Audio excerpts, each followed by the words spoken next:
Process without purpose leads to this: self-centeredness, self-righteousness, loss of identity. Who the heck am I anyway? I don't have a purpose anyway.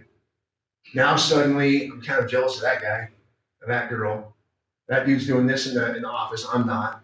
A little bit envious. They have a brand new car. I don't. It also leads to burnout and fear of failure. When I was with the hockey teams, remember, we're the greatest hockey team ever. We won a national championship, and I remember standing in Boston Garden. ESPN was there. Erin Andrews was there. She's a brand new person at that time. She was still very attractive at that point. When I was standing, I remember after we won the national championship, I'm standing in the middle of Boston Garden, and all of it, we just won. We're just on ESPN. And I'm standing out in the middle of the ice. Everybody else is celebrating, and I'm struggling. And I remember asking myself, this didn't answer the hole in my heart. We just won a national championship, and why do I feel worse than I did when we started? Because I was caught up in the process. I wasn't caught up in the purpose. I look back in those times now. What really made that year awesome was all the struggles we went through in order, and the team together as we made it to that championship. See, a human being with a purpose mindset is one that embraces the fact that they were created or that they exist for a reason bigger than yourself. You exist for something bigger than you. You exist for something bigger than you. And what that is are these people around you. And more importantly, the students that you serve. A purpose-driven individual, clarity of purpose, they have a force that guides them in every area of their life, not just work. They are lifelong learners and aren't scared of failing.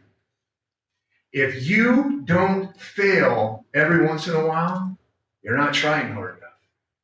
As long as you're not doing something illegal, putting someone else in harm, or doing something unethical. If you don't fail every once in a while, you're not trying hard enough. See this word right here? Excellence. If it would have said perfection, I would have walked out of the room.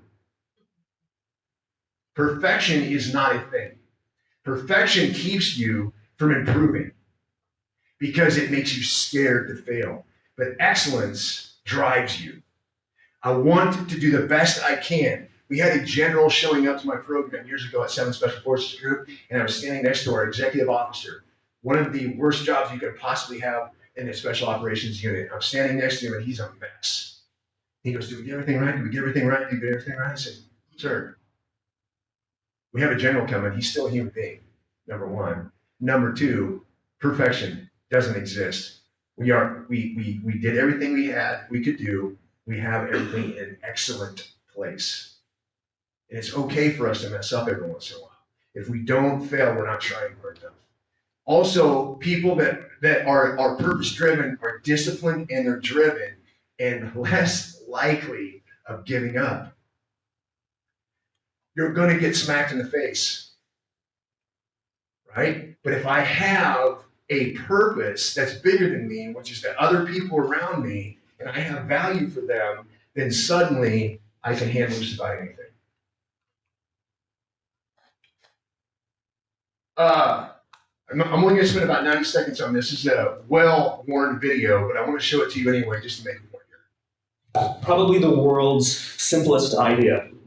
I call it the golden circle. This little idea explains why some organizations and some leaders are able to inspire where others aren't. Every single person, every single organization on the planet knows what they do, 100%.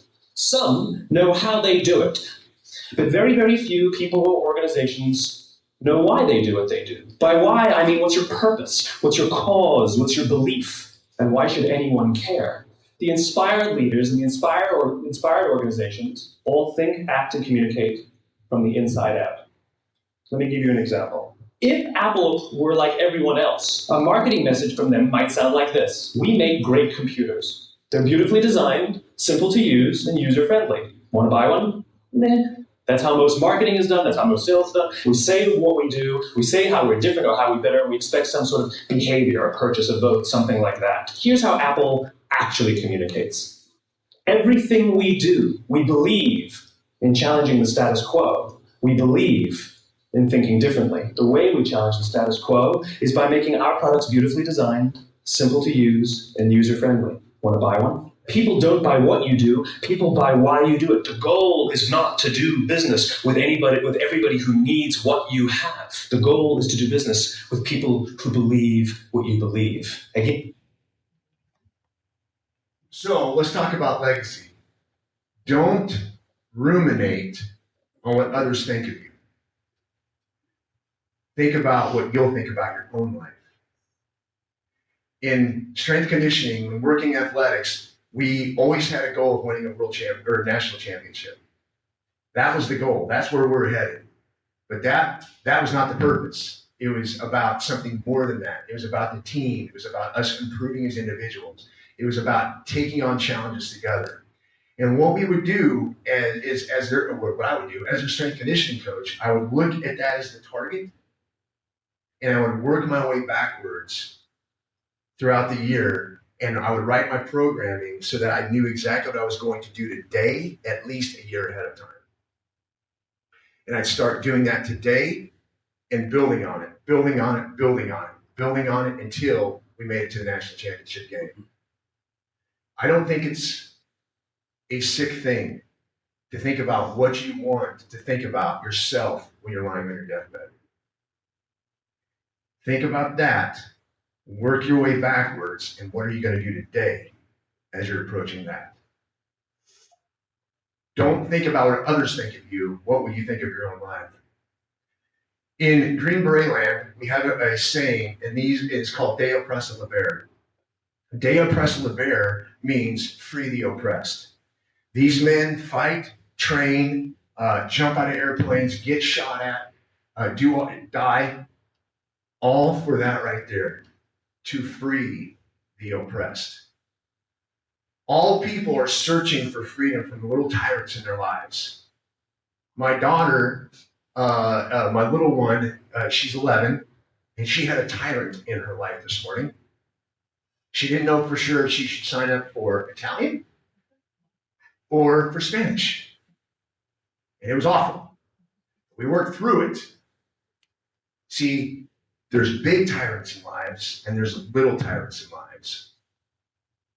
In her life, right then and there, her cognitive appraisal was, if I don't get this figured out, I'm probably going to die today. And I took the time, and my wife, who's better at this than me, took the time to explain to her, honey, we really think you should do this and do this later on. Those are the little tyrants, but there's also big tyrants in people's lives as well. The mission statement for you guys is this right here. As a premier educational institution, we prepare today's students for tomorrow's success to transform lives. What do you see there? The purpose is people. The purpose is people. The little tyrants in those students' lives is what you're going after. You're making their life better, and you're making their lives better so that they go out and make the rest of the world better, and this is how we improve the world. That's your legacy. In SEAL Team land, they have a saying, and it's called, know your swim lane. What does that mean? That means what they're trying to tell everyone is that you have strengths and weaknesses. You're on a team, and we're jumping in the pool together, but I want you to stay in your swim lane. Know which one is yours, and stay in it. This is what teams are all about. We had one guy that was like this tall, scary dude. We had this other guy that was this tall on the team, and these guys were legends in the SEAL teams. And they had a joke, hey, Mikey, get over here, we got little guy stuff to do. Then little guy would say, hey, Brock, get over here, we got big guy stuff to do. They're a team. That's how we do this. When I Heard stories? When a group of guys got back after taking out a very popular terrorist many years ago, they went to go meet the President of the United States. The President of the United States said to him, guys, come here, tell me something. Which one was it? Which one took the shot? And the team leader said, sir, it was all of us. That's the kind of stuff we're talking about here, right? It's about the team. It's about making other people better. John Maxwell, who I love, he has a quote, and he calls it, he has a concept rather, and he calls it the 360-degree leadership. Leadership is not about titles, positions, or flowcharts. It is about one life influencing another. Dr. Stevenson this morning said about Melissa, she's going to lead us. Melissa led this morning. Everybody in this room has an ability to lead. You can lead up, you can lead down, you can lead across. Just know your swim lane and stay in it. A human with a servant's heart makes the absolute best leader. You see, management's easy. Leadership is hard. The reason why management is easy is because I don't care. All I got to do is the process, man. But leadership is about people. Management's easy. Leadership is ridiculously hard. And when we have people, it's sloppy.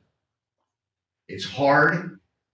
We have trouble. We have challenges. And that's why we need each other. If you